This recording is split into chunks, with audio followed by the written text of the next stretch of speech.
Grow में gold में investment कैसे करते हैं, कितने ऑप्शन है हमारे पास में गोल्ड में इन्वेस्ट करने के लिए, कितना मिनिमम अमाउंट रिक्वायर्ड है हमें गोल्ड में इन्वेस्ट करने के लिए, इन डिटेल्स इस वीडियो में हम समझते हैं। तो दोस्तों, जैसे ही ग्रो का ऐप ओपन कर लिया हमने, ऐप ओपन कर लेने के बाद आपको तो पता ही है कि जो गोल्ड है वो एक MCX प्रोडक्ट है, मतलब एक हम लोग इसे कमोडिटी में कंसिडर करते हैं।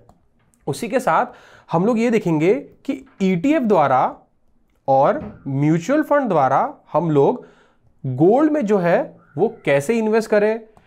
थर्ड, हम लोग देखेंगे कि इसका मिनिमम अमाउंट, जैसे मान लो कि हम लोगों ने ये देखा है कि SIP अगर हम लोग करते हैं तो मिनिमम हमें 100 रुपीज लगते हैं, 500 रुपीज से भी हम लोग SIP शुरू कर सकते हैं।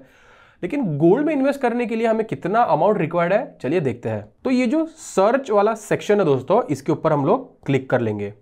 जैसे ही सर्च के ऑप्शन पे क्लिक किया, यहां पे हम लोग गोल्ड जो है वो पुट कर देते हैं। जैसे ही मैंने गोल्ड पे क्लिक किया, हम लोग इसके एक तो स्टॉक्स का ऑप्शन आता है, FNO का ऑप्शन हमारे पास मिल जाता है, म्यूचुअल फंड है, ETF के हमारे पास में यहाँ पे सर्च बार में ऑप्शंस मिलते हैं। देखते हैं हमारे पास में स्टॉक्स में कुछ मिलता है क्या, या फिर फ्यूचर ऑप्शंस में कुछ ऑप्शंस मिलते हैं क्या हमें। मैंने स्टॉक्स में जैसे ही क्लिक किया दोस्तों, यहाँ पे मुझे गोल्ड से रिलेटेड कुछ सी चीज़ें यहाँ पे मिल जाती है। अगर मैं FNO पे क्लिक करूँगा तो FNO के लिए हमारे पास में कुछ ऑप्शन यहाँ पे मिलता नहीं है। अगर मैं म्यूचुअल फंड पे क्लिक करूँ तो क्या होता है, देखते हैं। जैसे ही मैंने म्यूचुअल फंड पे क्लिक किया दोस्तों, यहाँ पे हमारे पास में various types of mutual funds available मिल जाते हैं।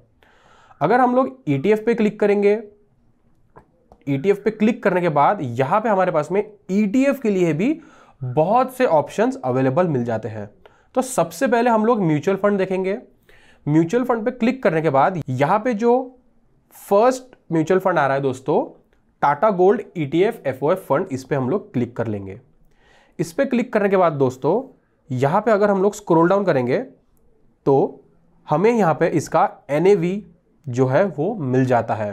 रेटिंग यहाँ पे हमारे पास में अवेलेबल है नहीं। मिनिमम SIP अमाउंट आप लोग देख रहे होंगे कि यहाँ पे 150 मिनिमम अमाउंट रिक्वायर्ड है। अगर हम लोग नीचे देखेंगे होल्डिंग्स में, तो दोस्तों टाटा गोल्ड ETF जो है वो यहाँ पे हमारे पास में इन्वेस्टमेंट दिख जाती है।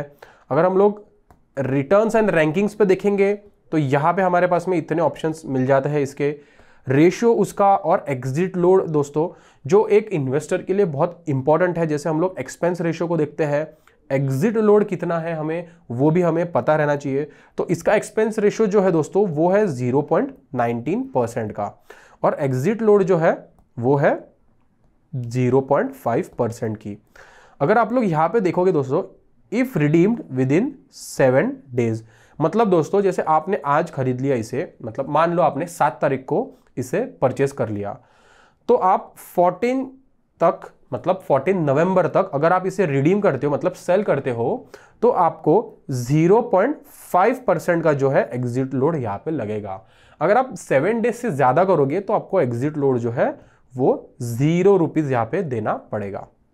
अगर हम लोग नीचे आ जाएंगे, फंड हाउस यहाँ पे हमें दिख जाता है क्या है उसका, और उसी के साथ अगर हम लोग other plans in same fund पे क्लिक करेंगे दोस्तों, तो यहाँ पे हमारे पास में इसका ETF FOF डायरेक्ट भी मिल जाता है। तो आ जाते हैं हम लोग ये जो स्टार्ट SIP वाला ऑप्शन है इसके ऊपर। जैसे ही मैंने स्टार्ट SIP के ऑप्शन पे क्लिक किया दोस्तों, यहाँ पे मैं डाल देता हूँ 150 रुपीज, क्योंकि हम लोगों ने वहां पे देखा था कि हमें मिनिमम अमाउंट रिक्वायर्ड जो था वो था 150 रुपीज का।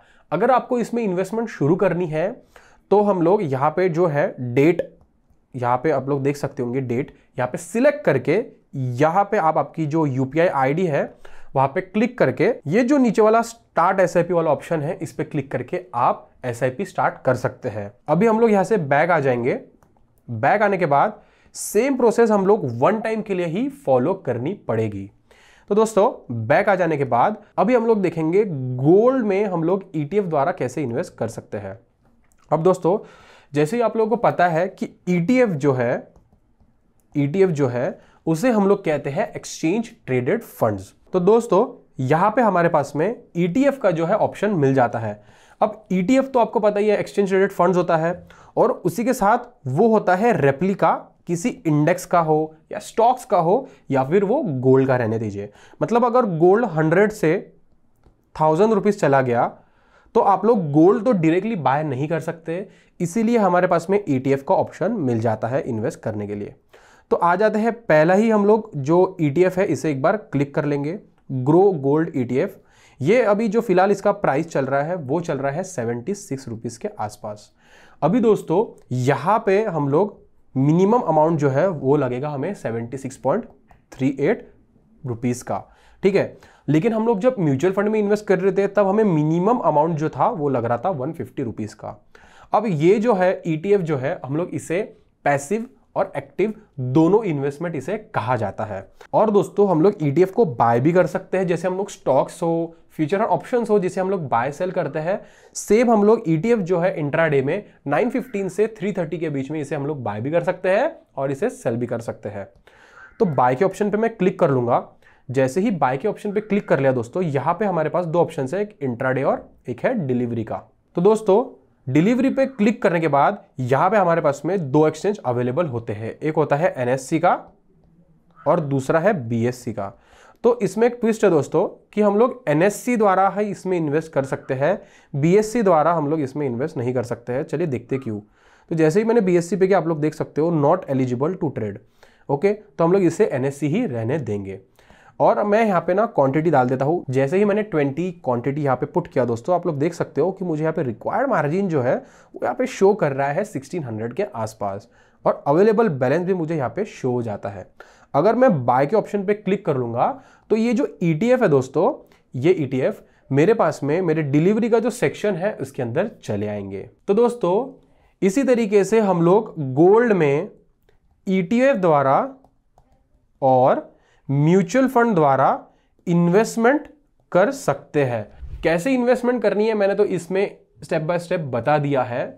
आपको वीडियो पसंद आया होगा तो प्लीज वीडियो को लाइक कर दीजिए, सब्सक्राइब कर दीजिए चैनल को और कमेंट कर दीजिए अगर आपको कोई डाउट होगा तो। अभी के लिए इतना है फ्रेंड्स, थैंक यू।